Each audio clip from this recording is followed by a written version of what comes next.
ñi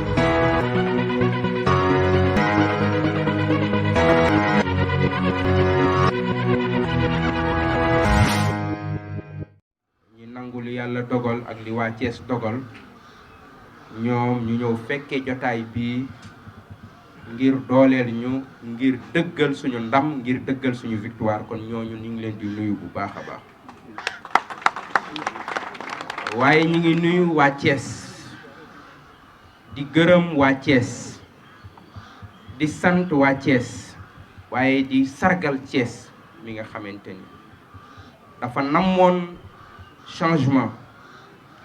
dafa namoon ay xarkanam yu bees mu yaakaar ko ci Yewwi Askan Wi Thiès gi nga xam ni dañ ko tënkoon dañ ko jatangoon depuis plus de 22 ans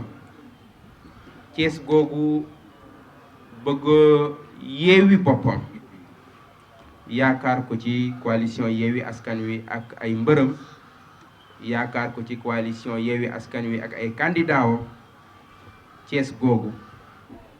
daal di génn massivement dimanche daal di wote coalition Yewwi Askan Wi coalition Yewwi Askan Wi jël ndam li ci Thiès ndam lu leer nañ luñ dul lam-laamee dinaa ci ñëwaat coalition Yewwi Askan Wi jël ndam li ci Thiès Est jël ndam li ci Thiès Ouest jël ndam li ci Thiès Nord su ngeen fàttalikoo tuuti dimanche ci guddi coalition Yewwi Askan Wi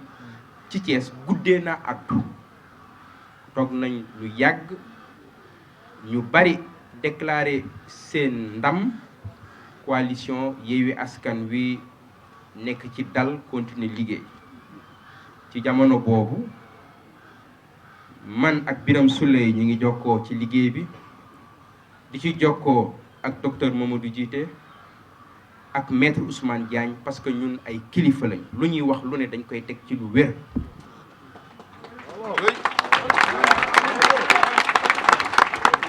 am na sax ci benn guddi gi benn jamono xale yi xaw a teg ci ñun pression ba ma wax ak Birame ma ni ko non nañu continuer li ñuy compiler fii ak 30 minutes dinañ xam lu xew booba amoon nañ ay données mais dañ ni dafa war a gën a dëgër kon ñun bi ñuy déclarer suñu ndam ci Thiès maire Talla Sylla ma koy gërëm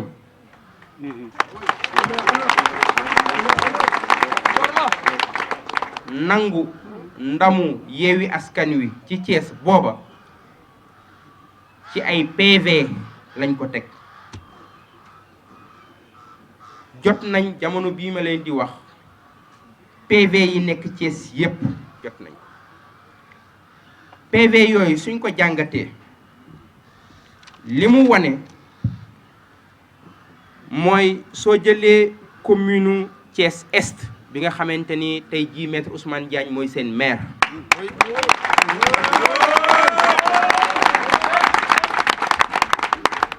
commune Thiès Est li génn ci PV yi laa waxuma li génn ci suñu xalaat ak suñu bëgg-bëgg li génn ci PV yi li génn ci bëgg-bëgg Thiessois nee nañu coalition Yewwi Askan Wi am na 7644 voix coalition Benno Bokk Yaakaar am 6971 voix coalition Andi Siggi Thiès am 6795 voix loolu ci commune bi la muy wane ni coalition Yewwi Askan Wi ëppale na coalition Benno Bokk Yaakaar 675 voix ci commune su ngeen demee ci ville bi coalition Yewwi Askan Wi am na 8311 voix ci commune Thiès Est coalition Benno Bokk Yaakaar am 7196 voix loolu mooy ci ville bi coalition Yewwi Askan Wi ëppale na coalition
lii dafay wane ni askan wi ñun la àndal, garab yi ñun lañ àndal, njanaaw yi ñun lañ àndal, Thiès ñun la àndal, kon ñun ñooy Thiès. mani ci commune Thiès Est vote ville bi Yewwi Askan Wi am na 8311 voix, coalition Benno Bokk Yaakaar am 7196 voix. loolu mooy coalition Yewwi Askan Wi ëppale na 1115 voix ci ville bi ci commune Thiès Est. bu ñu demee commune Thiès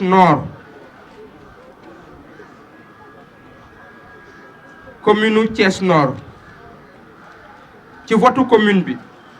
coalition Yewwi Askan Wi am na 5809 voix, Benno Bokk Yaakaar am 5095 voix. loolu wane ni Yewwi Askan Wi jiitoo na ci commune Nord ci votu commune bi 714 voix. loolu wane ni Birame Souleye Diop mooy maire Thiès Nord.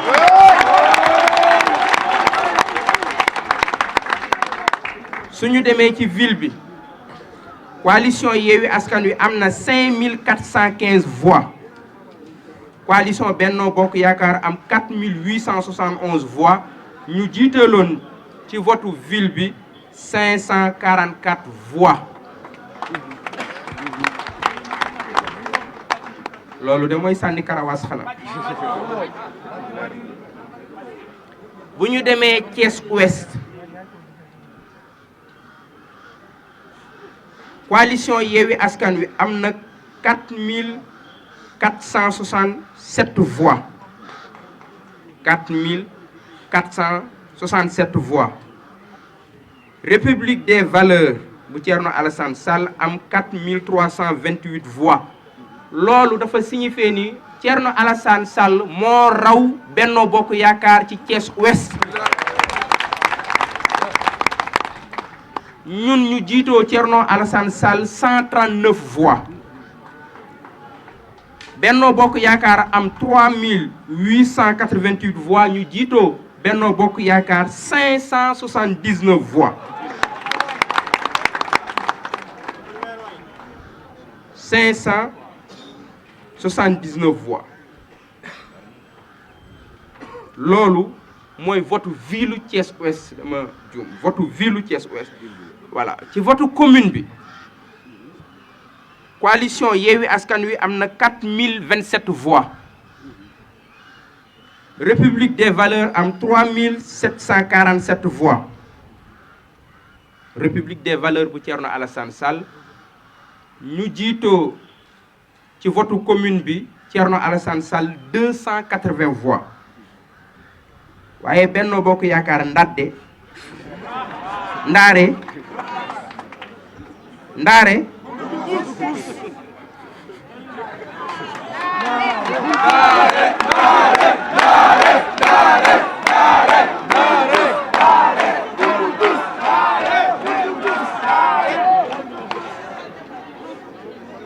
waa Ndaare ñoom ñi ngi am 3580 voix ñu jiitoo leen 447 voix lii mooy wane ni tey jii docteur Mamadou Djité mooy maire Thiès Ouest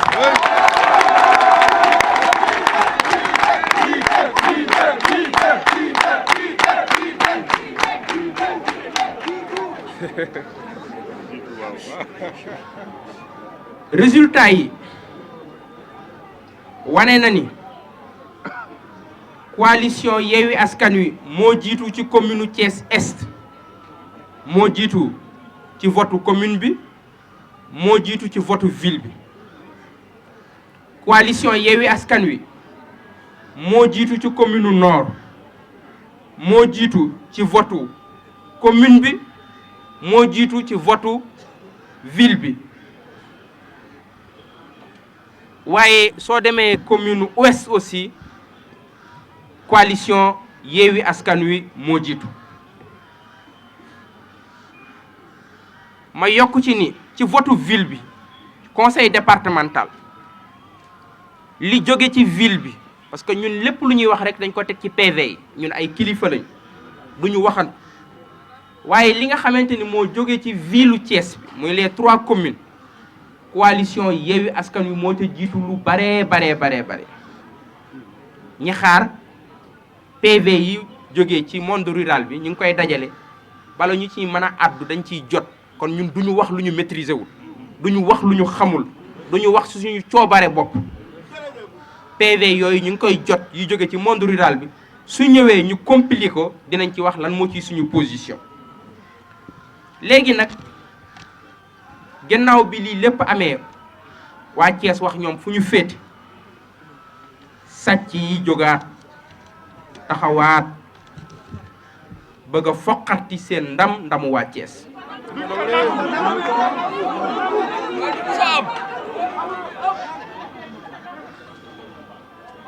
kon ñi ngi interpeller le président de la République monsieur Macky Sall et son ministre de l'Intérieur Antoine Diome ñoom ñoo nekk ci ginnaaw li nga xamante ni moom la ñu nar Thiès changer résultat yi nekk Thiès nangu victoire maître Ousmane Diagne changer résultat yi nekk Thiès nangu victoire Djité changer résultat yi nekk Thiès Nord changer nangu victoire Birame Souleye Diop ak changer résultat ville bi nangu résultat docteur Babacar Diop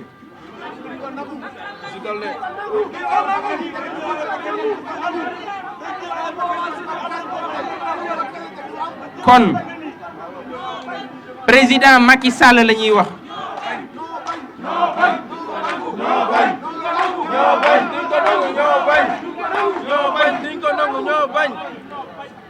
ñun président Macky Sall la ñuy interpeller ministre Antoine Diome la ñuy interpeller ñun jàmm la ñu woote su fekkee jàmm lañu bëgg Thiès ñun waa Thiès jàmm la ñu bëgg ñu jàppale ñu ci jàmm jooju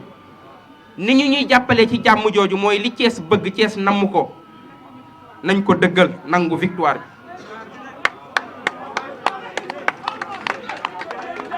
laneen lu ñu jéem musiba la boo xamante ni ñoom ci seen kaw bopp la jëm. ñu woo la jeunesse de Thiès woo jigéenu Thiès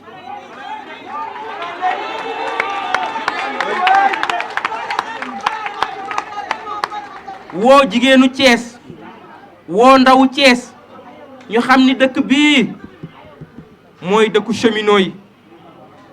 ñu xam ni dëkk bii mooy dëkku aussi Lat Dior Diop.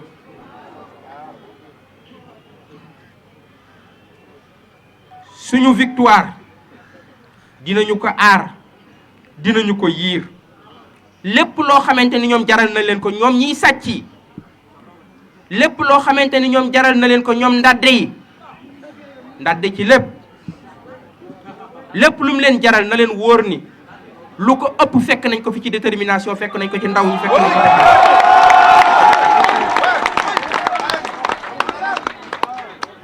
président Macky Sall lay waxal ak Antoine Diome xanaa dañoo bëgg a xaru wala dañoo rep. Macky Sall dafa bëgg a xaru wala dafa rep. am na loo xam ne suñ ko jéemee fii ci Thiès ce sera pire que le mois de mars.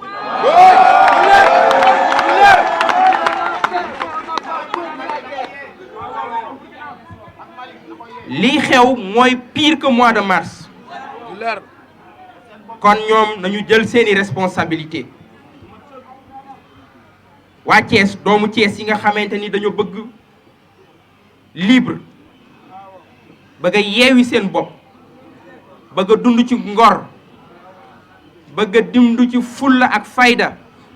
dee ci fulla ak fayda Thiès googu tey jii moo jóg garab yooyu tey jii ñoo jóg ñanaaw yooyu tey jii ñoo jóg ñëw wane seen cofeel ci coalition Yewwi Askan Wi. merci beaucoup.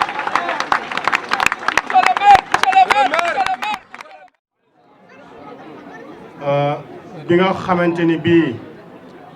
Serigne Babacar le maire de la ville wax na ba noppi man damay yëkkati kàddu encore pour waxaat à la presse bienvenue dal leen ak jàmm ci ëttu dëgg bii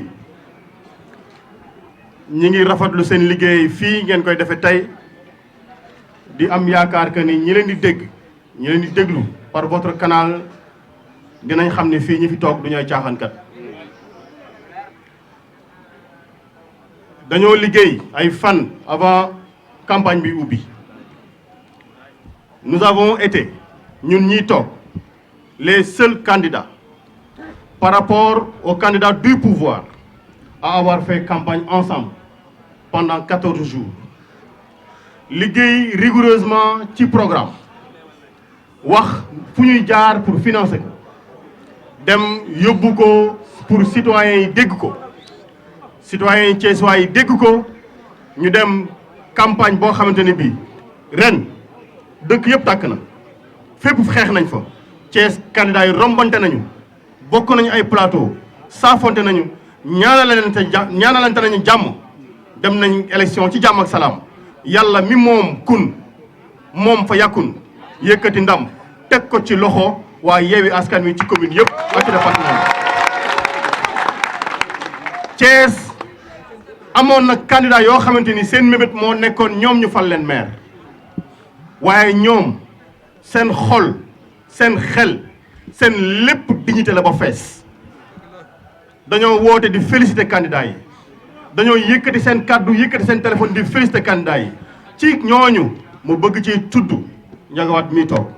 un homme plein de dignité dañoo jongante Ndiaga Diaw Ndiaga Wade mi lay wax Ndiaga Diaw mi ngi nii toog xam naa leen bu baax a baax du ma leen jaawale dama ni un homme plein de dignité il a concouru dans la dignité il s'est battu xeex na ak ngànnaay yi nga xam ne moom la ko la loi mayoon bi mu gisee ni yàlla fii la féetale ndam dafa yëkkate loo xam ne suma gars yi yéen la ko yàlla jox dañ koy nangu ànd ak yéen.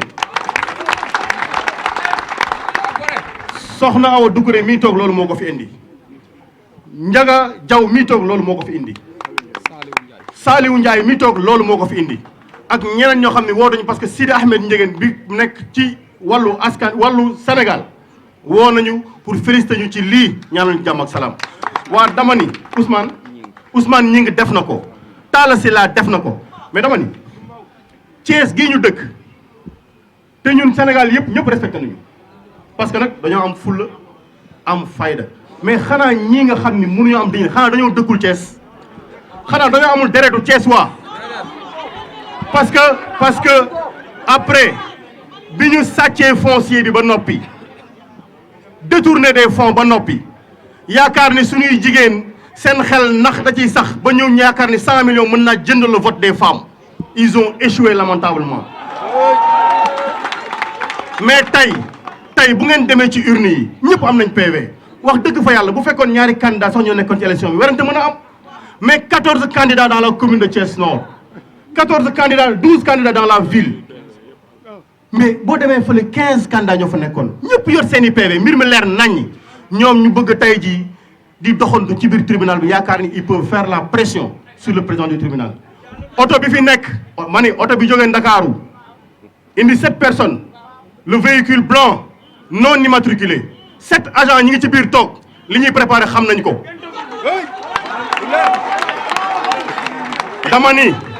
dama ni on leur a laissé le choix ndax pour être des autorités loyales ils ont été incapables de l'être mais tey devant la défaite on va leur imposer la dignité du perdant. buñ ko amul yaakaar ni suñuy représentant xaalis dina leen jënd wala la pression qu'ils sont en train de faire sur le président du tribunal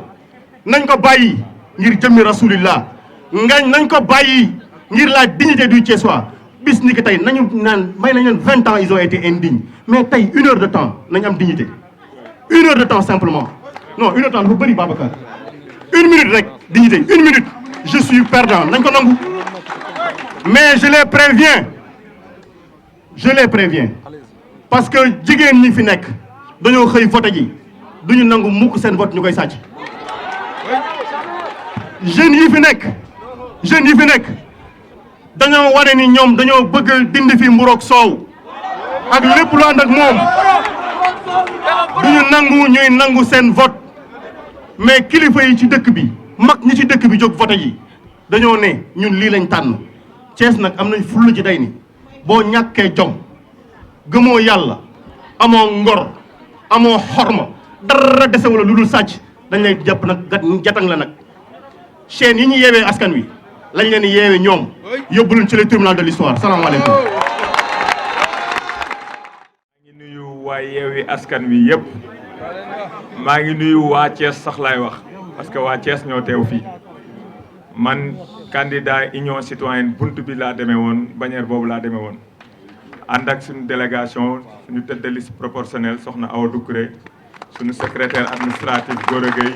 ak suñu directeur de campagne Babacar Mbeng li ma ciy wax rek Serigne Cheikh dafa wax ni savoir dire non quand il le faut ça rehausse la dignité de l'individu. nit boo waree wax déet waxal déet def nañ ko ba mu mat man bu ma doon joxe ndam sama bopp laay jox ndam mais yàlla Birame Souleye mii la ko jox ñu nangu ko PV yi ñu jot ñoom ñun moom la ñu jot li fi docteur Babacar Diop wax nii loolu moo jénn suñuy PV kon nag dañu nekk Sénégal boo xam ni réewum démocratie la démocratie moo fi faloon président Abdoulaye Wade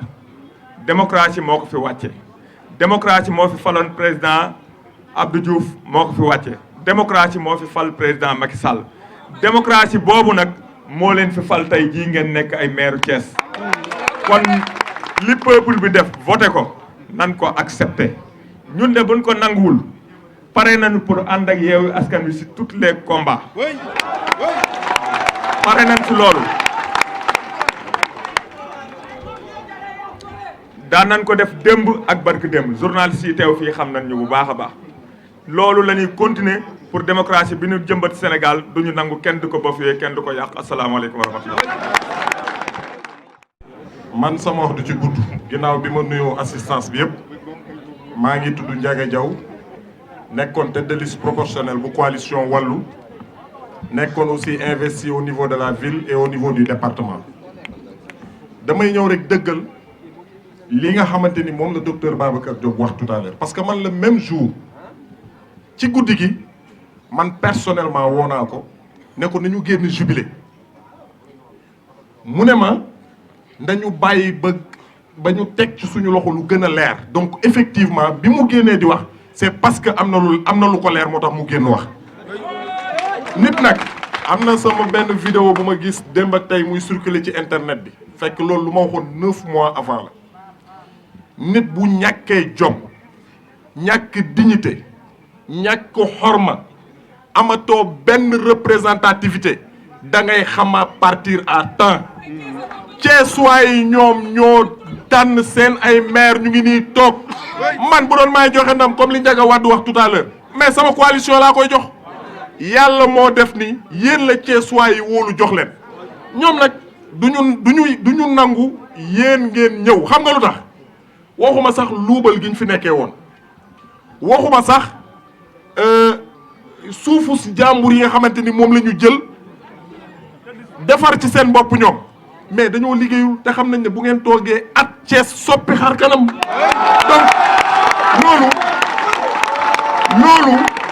loolu laa leen wax ne leen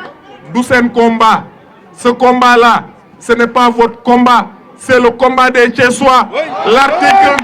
L'article 35 de la déclaration universelle des droits de l'homme dispose à son alinéa 1 foofu laay tëjee que quand le gouvernement viole les droits du peuple, l'insurrection appartient au peuple.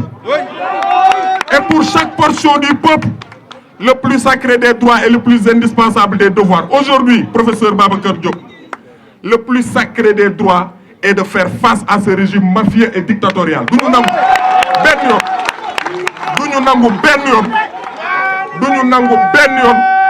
Duñu nangu benn yoon ñu bëgg a fokkante li nga xamante ni mooy ndam li maa ngi sant ñëpp di gërëm ñëpp di leen apporter soutien wu la grande coalition Wallu di leen wax ne ñu ngi ci seen wet jusqu'à ce que ñu delloo ñu jox ñu li nga xamante ni mooy suñu victoire je vous remercie da ngeen jëf. Sénégal asalaamaaleykum waa àdduna nga xam naa ni conférence de presse bii moom dootul amati Sénégal gis nga ñii liñ def jural na fii ci Sénégal ab buur muy buur Siin bis bu rëy muy seede gi mu seede loon Sëñ Tuuba moo tax liñ def mu am solo ñi jàng dañ ni as-saakitu anil haqq seytaanul axras képp kuy nëbbu dëgg ku la jàpp na seytaane ku la bàyyi na seytaane kon li ngeen def Ndiaga ci bis bii ça va rentrer dans l'histoire dans les annales de l'histoire ñu ngi leen ci gërëm di leen ci sant di leen jaajëfal bu baax ci taxawaay boobu leneen li man sama wax sax du bari parce que gor yi ma àndal wax nañ lépp Seyid Cheikh Ahmed Tidiane Sy Al Maktoum daf ni bari pexe nekk ci njub moo ko gën bari pexe nekk ci njub moo ko gën bari pexe nekk ci njub moo ko gën le régime en place seen caaxaan yi ngeen nekkee ak font yi ngeen nekkee ak yàpp askanu Thiès gi ngeen nekkee bàyyi leen ko parce que ça ne passera pas parce que waa Thiès ku leen xam leen ci fulla xam leen ci fayda xam leen ci dignité donc loolu mënul jàll bàyyi leen dawal mbege bi ngeen nekkee mag du dawal mbege voilà foofu lay yem asalaamaaleykum. salaamaaleykum waa Thiès ñuy gërëm suñu gan yi suñu frères yi nga xamante bi nii ñoom ñoo doon compétir ci yeneen coalition yi te comme ni ko docteur Mamadou Djité waxee ñu ñëw taxaw fi ci taxawaayu dëgg pour apporter ay seede may gërëm di féliciter mes collègues maires qui sont là autour de la table di gërëm aussi les journalistes qui ont massivement répondu à notre appel. li xaw Thiès je crois que beaucoup d'analystes politiques yu koy jéem a analyser analyse bu yomb la waa Thiès ñoo amoon avant tout un combat moral à mener parce que dafa am ay doomu Thiès yu fi nekkoon waa Thiès am une affection particulière pour ñoom fu ñu mësaan a yëkkatee seen loxo laaj Thiès gépp mobilisé ànd ak ñoom ñu trahir Thiès teg ñu gàcce ba tax Sénégal gépp fu waa Thiès nekk ci àdduna mënatuñoo sigi xool kenn ndax gàcce fu ñu génnee ci àdduna ñu jël baat boobu ñu doon wax nitu Thiès mu nekkoon baat boo xam ni baat bu péjoratif la di ko teg ci suñu der jàppee nitu Thiès ni nitu Thiès moo dul ku dul wax dëgg nitu Thiès mooy kuy symboliser l'indignité nitu Thiès mooy kuy symboliser la tortuosité mais tey waa Thiès pour mener ce combat moral pour dindi gàkk-gàkk boobu nga xam ni kooku teg na ko ci suñu der waa Thiès ñoo xëy fajar le 23 mobiliser wu et je crois que de mémoire élection locale bu am la mobilisation exceptionnelle bi waa Thiès def je crois que loolu mësul am Sénégal malgré que vote bi difficile woon na parce que ñetti yoon lañ doon voté mag ñi les moins jeunes mais surtout les jeunes se sont mobilisés dans tous les quartiers le frère maire Birame Souleye wax na ko partout où nous sommes passés parce que nag faut pas l'oublier nous avons mené une campagne sérieuse parce que au moment où les coalitions de la mouvance présidentielle je dis bien les coalitions parce qu'ils avaient plusieurs coalitions la mouvance présidentielle yor ay milliards yéen journalistes yëpp ngeen teg ci seen bët ñu def fi campagne boo xamante bi nii Donald Trump sax ca at Amérique ñemewu ko woon a def ñun ñu jël suñu dàll dugg ci kër yi dem ci askan wi waxtaan ak ñoom te kër gu ñu dugg bu ñu nee yeewi askan wi rek ñu jarul fii ngeen fii campagne dem leen parce que ñun yéen la ñuy wooteel. loolu dafay wane yaakaar gi nga xamante ni nii askanu Thiès am nañ ko ci coalition yeewi askan wi ndax philosophie bi nga xamante ni moom la waa yeewi askan wi indi mooy faire don de soi pour la patrie. fexe ba li nga xam ni moom la ñëpp bokk ñu jag-jagal ko ba ku ci nekk mën see gis sa bopp mais bañ a fexe rek ba li nga xamante ni mooy les biens publics ñu ciy abuser jël alalu réew mi di ko noose ñun ak suñu njaboot loolu waa Thiès ware nañ ko et je crois que am na ci dóor yi moo métti ci ñoom parce que je crois que ñu bëri xalaatuñu woon victoire Yewwi Askan Wi je le disais à mon ami et frère le docteur Babacar Diop au cours de la campagne parce que tous les jours presque on était ensemble ma ne ko ñu bëri il croit pas à notre victoire mais nous allons faire la plus grande surprise de l'histoire politique au Sénégal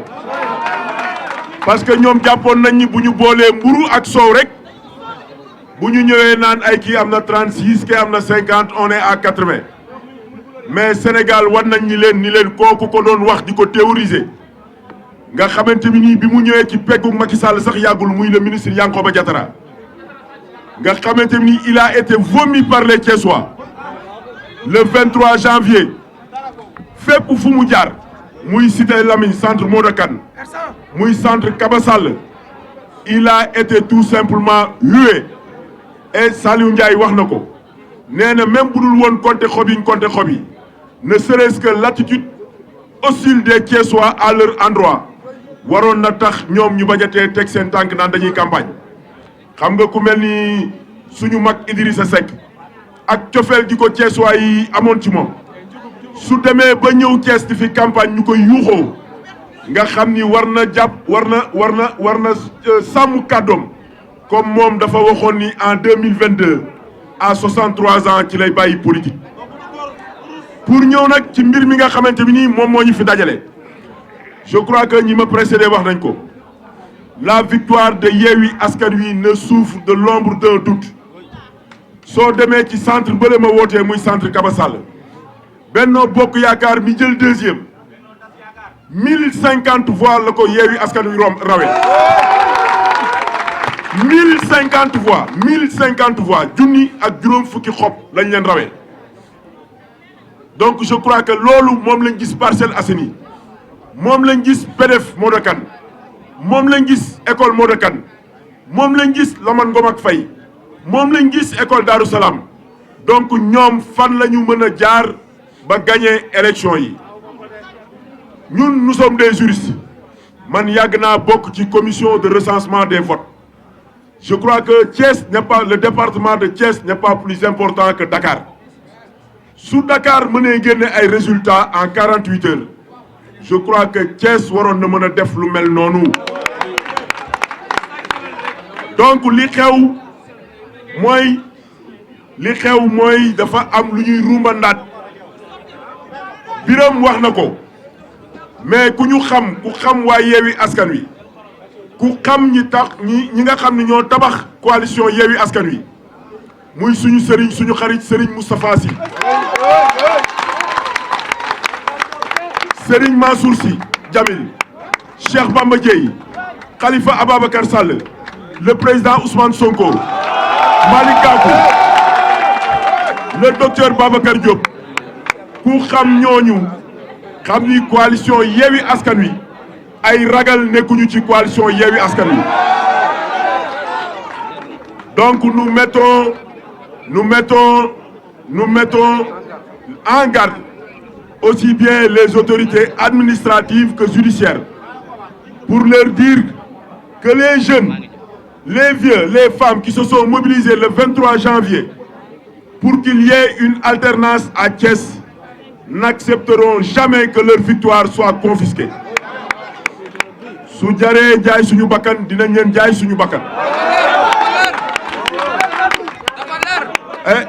Te ñoom ils nous connaissent xam nañ suñu parcours suñ leen ko waxee ñoom war nañ ko gëm. Yewwi Askan Wi du nangu cette victoire de la jeunesse, cette victoire de la dignité, cette victoire avec l'espoir de changement, l'espoir d'un Thiès nouveau. Ay nit yoo xamante bi nii à part la politique amuñu beneen liggéey di ko confisquer pour leurs propres intérêts. Donc nous encore une fois nous prenons l'opinion nationale et internationale à témoin et nous mettons encore une fois en garde les autorités administratives tout comme les autorités judiciaires pour leur dire que nous voulons que les résultats soient publiés le plus rapidement possible sinon lu ñu gis rek nañu xam ni ñun la ñu leen di gërëm bu baax di leen sant